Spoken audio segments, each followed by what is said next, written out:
Os esportes eletrônicos ou e-sports são competições que abrangem jogos online ou videogames de diversas modalidades, sejam MOBA, FPS, futebol, entre diversas outras. E a partir dessas novas modalidades, um novo universo surgiu. E com ele, novas profissões. E é sobre essas profissões que a gente vai discutir na reportagem de hoje. A função dos dubladores surgiu com a tradução de filmes e também dublando animações para cinema e para TV.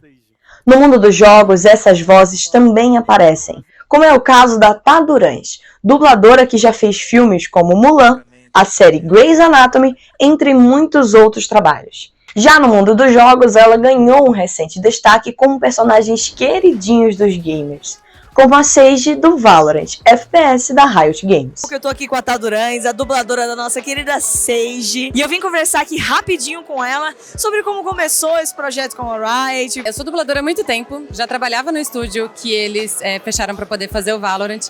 E em 2019 eu fui pra China, porque eu faço Kung Fu. Eu fiquei um mês lá. A pessoa que estava indicando as pessoas para esse projeto viu meus stories falando da China por um mês, tal, não sei o quê.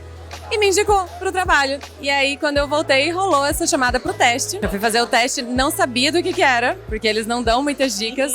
Mas na hora que eu abracei o técnico de áudio, assim, eu levantei e eu vi escrito no cantinho do computador, Project A Riot. Falei, ok, Riot. Pode ser Runeterra, pode ser LoL, pode ser uma coisa nova.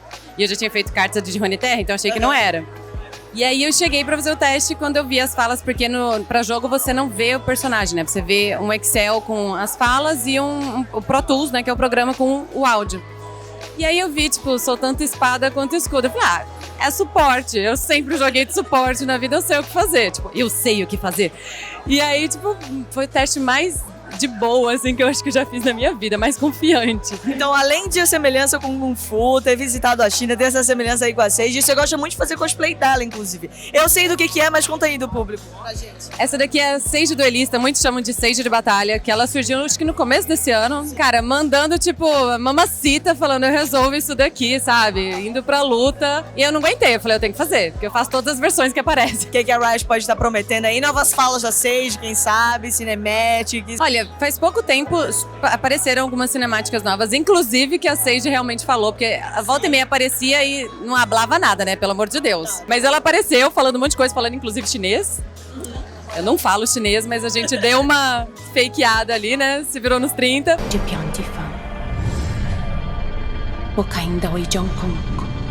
Mas eu amaria que surgissem mais falas, até em chinês, porque eu curti muito esse desafio. E como dubladora, quais são outros jogos que você tem personagem? Aqui no final da Avenida Indie tem um indie brasileiro muito legal que chama Pocket Bravery. E eu fiz a voz da Malika. Eu vim já na quinta-feira com cosplay dela, inclusive, tipo, que tá perfeito. Amanhã eu venho de novo com ele. Também faço a Jack Briggs do Mortal Kombat, a Kali do Rainbow Six, a Catarina Alves do Tekken 7, Kitsune do COD Warzone, por aí vai.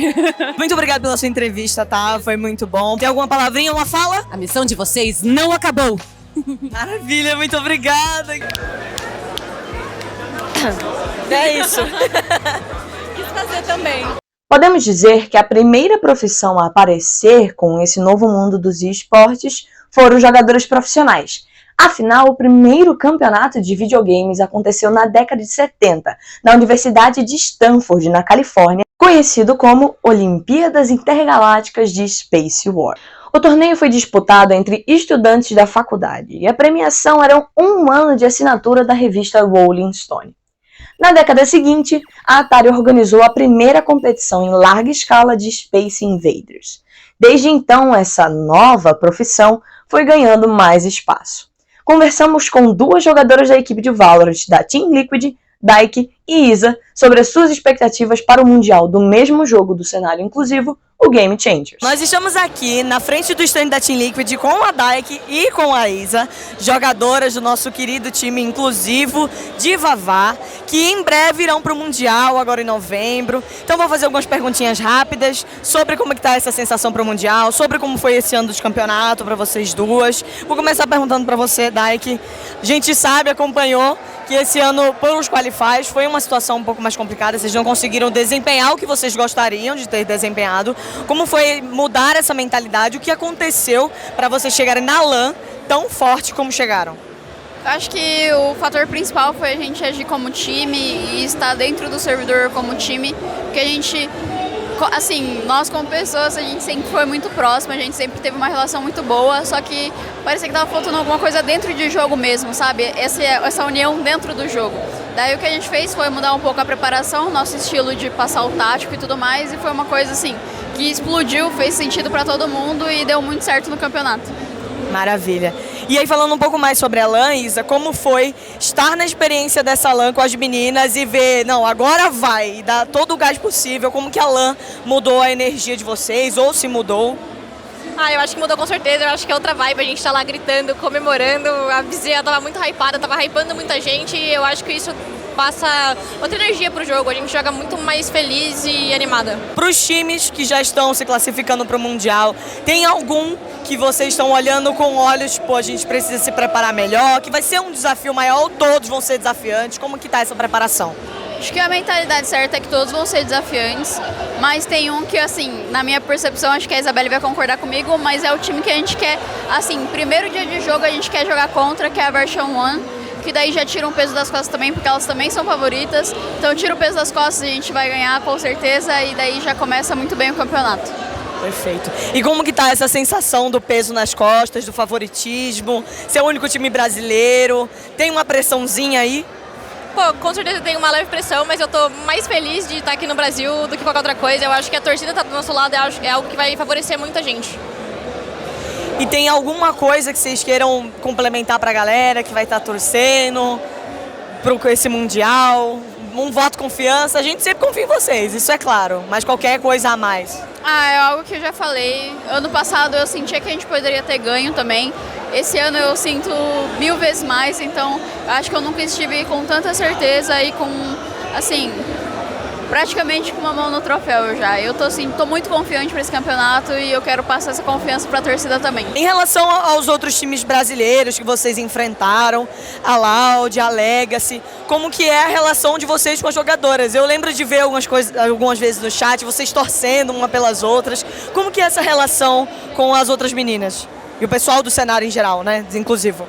Pô, é todo mundo muito próximo, principalmente eu sou muito próxima das pessoas que eu já joguei. Pô, eu tenho uma tatuagem combinando com a Taihuhu e as pessoas acham que a gente se odeia, mas a gente tem uma relação muito próxima, é todo mundo muito amigo e se dá muito bem. Maravilha. Acho que é isso, meninas. Muito obrigada pela entrevista. Obrigada, Daik. Obrigada, Isa.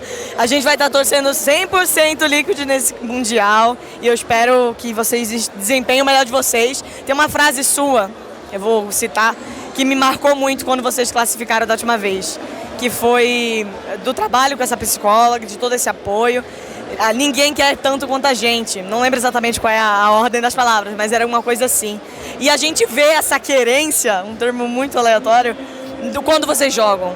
Quando vocês estão uma com as outras, como vocês se olham e tudo. Isso é muito importante pra gente, pelo menos pro torcedor que tá de fora, ver isso de vocês, no momento da LAN, tipo, elas querem mesmo e a gente pode confiar nelas por conta disso. Isso é muito importante pra gente. Então, muito obrigada novamente, um bom fim de BGS e sorte não importa, na verdade, de certa forma, bom desempenho, que a gente acredita em vocês no Mundial, não é mesmo?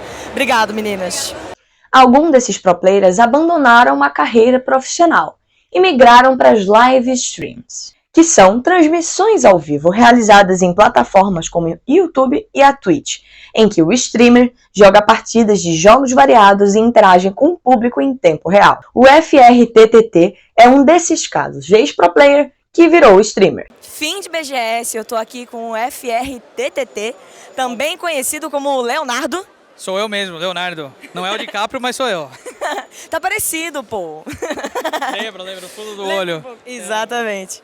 Bom, a gente queria conversar um pouco aqui, queria te fazer algumas perguntas sobre a sua carreira, sobre o Valorant, começando pelo primeiro passo. Certo. Você é ex-pro player de CS 1.6, Correto. certo? Correto. Como que foi esse começo da sua carreira para chegar hoje no Valorant?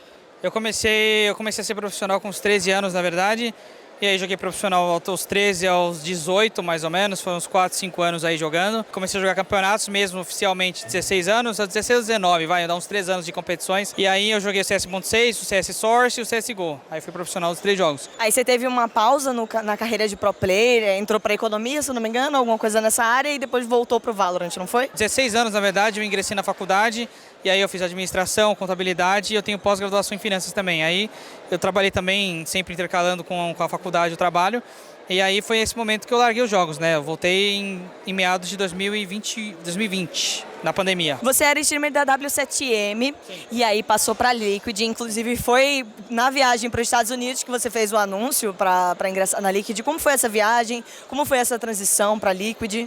Olha, foi um namoro aí por uns meses, a gente foi conversando, até que começou a dar bom. E aí eu tava lá nos Estados Unidos, não tinha nada certo, eu fui pro Texas sem nada certo. E aí chegou a oportunidade de eu conversar mais com eles e aí acabei indo para Los Angeles fazer a gravação. E aí deu muito certo, eles me contrataram, mas foi mais ou menos esse o começo, foi muito conturbado. E naquela época você foi para os Estados Unidos, pegou a Radiante, logo em seguida você foi para Holanda, não é mesmo? Qual é o próximo destino dessa sequência aí de pegar o Radiante em todas as regiões? Agora eu tô indo pro Japão em janeiro, inclusive já estou indo para o Japão no dia 15 de janeiro e vou ficar até o metade de abril, serão 3 meses. E aí eu vou pegar a Radiante nas últimas 2 regiões, que é o Japão e a China. Aí falta só essas 2. Para encerrar rapidamente, você tem diversas aulas de Valorant no seu YouTube. Sim. Como foi e por que você decidiu começar a produzir esse tipo de conteúdo? Eu sempre gostei de ensinar, e aí quando eu tive a oportunidade de ensinar uma coisa que eu sei, porque normalmente você ensina coisas que você tem mais conhecimento. E o FPS eu tinha conhecimento e aí eu tive a oportunidade de ensinar. E aí quando eu senti que eu tinha o jeito, a mão para ensinar, e eu comecei a fazer vários vídeos e a galera foi gostando. E aí foi mais feedback da galera mesmo, sentindo que a galera tá gostando e continuando os vídeos. Então eu acho que foi muito bom para os 2 lados, né? Os esportes tradicionais também existem profissões como narradores, comentaristas, apresentadores, analistas, repórteres e diversas outras. Essas funções também apareceram nos esportes, com as mesmas características, mudando entre táticas e estilos de narrações diferentes para cada modalidade ou jogo. Nive Stefan é uma das maiores apresentadoras de esportes do Brasil. E conversamos com ela para saber um pouco mais sobre a sua carreira, que completa 10 anos em 2023. Diretamente aqui do MEG, como é que você está achando da experiência até agora? Como é que tem sido o evento até agora para você? Cara, maravilhoso, surreal, assim. Eu fiquei muito feliz porque no ano passado já foi muito legal o evento e esse ano a gente teve modalidades novas. Então, a gente teve um momento super bonito agora do Tekken, que foi, sim, pré-Valorant. Então, tinha bastante gente que veio aqui para ver o Valorant, mas que a galera tava super apoiando. O Léo Chaves foi super bonito, porque, querendo ou não, é uma modalidade que não tem tanta visibilidade no cenário. E esse tipo de torneio, ele é muito especial por causa disso, porque ele une galeras de modalidades diferentes para estarem aqui e assistir outra modalidade que, de repente, eles não conheciam. Então, dá uma visibilidade diferente para outros jogos que não tinham tanta visibilidade. Bom, você começou a trabalhar em 2013 com apresentação de esportes, certo? Como que você vê a evolução do cenário? Como que você vê essas mudanças de evolução do cenário? Bom, hoje em dia a gente tem um castelo. Naquela época a gente tinha um castelinho de areia, tá bom? Que é assim, querendo ou não, hoje o cenário, ele é muito bem estruturado, muito bem estabelecido em relação a várias coisas. É claro que tem muita coisa que dá para melhorar, ainda estamos em vias de... Mas a gente tem hoje apoio de publishers, de marcas. Em real, dentro do cenário, uma coisa que não tinha muito tempo atrás. Então, na época que eu comecei, as próprias publishers nem faziam muito bem os seus próprios campeonatos. Então, o que a gente fazia? A gente fazia esses campeonatos para os publishers, né? Então, a gente ia atrás desses publishers, falava, a gente quer fazer um campeonato do seu jogo tem um puta potencial e tal. E aí, naquela época, você tem uma noção, a gente ia conversar com as publishers para entender o modo spec do jogo, porque às vezes o jogo não estava tão adaptado para o competitivo, então a gente mandava esses feedbacks, e aí eles começavam a tentar conversar com a galera da gringa para mandar atualização do jogo. Então, assim, até esse tipo de coisa, assim, pra você ter uma noção como era embrionário na época. Hoje em dia, você vê esses tipos de jogos incríveis que eles já são feitos para o competitivo, já entra com um monte de jogador querendo jogar. O jogo começa, já tem time, já tem o coach, já tem a equipe por trás, né, o psicólogo, tudo, já tem uma outra infraestrutura. E eu acho que é isso que a gente busca, assim, cada vez mais. É um cenário que seja mais inclusive para todos os tipos de pessoa, que eu acho que a gente tem quebrado muito esse paradigma dos últimos anos pra cá, e eu acho que cada vez mais a gente tem provado isso, que não existe um estereótipo do gay. Inclusive, você é uma das maiores referências femininas do cenário. Com certeza, diversas vezes você teve que passar por situações complicadas, até chegar ao tanto de referência que você é hoje, essa pessoa que as pessoas se inspiram realmente. Alguma situação que você pensa, poxa, poderia ser diferente, ou se você pensa dessa forma, você olha agora, não, eu vou fazer com que seja diferente para as próximas mulheres. Como o cenário ele foi crescendo, e até os ídolos que tem no cenário, né? Eu falo por tudo, assim, pelos casters, apresentadores, jogadores, querendo ou não, eles servem de inspiração para muitas pessoas que querem entrar nesse universo, né? Então, eu acho que quando eu entendi que eu estava cumprindo esse papel também de inspiração, eu acho que foi importante para mim entender a importância disso, entender a responsabilidade disso, e eu acho que de lá para cá eu tento ao máximo fazer a minha carreira de uma maneira que eu não me arrependo no futuro, assim, e nos aspectos em geral, assim, ser justa com as pessoas, ser um ser humano melhor. Para fechar, então, que mensagem você deixaria para outras mulheres que estão no cenário, apresentadoras, comentaristas, uma mensagem motivacional que você diz para elas para seguir em frente?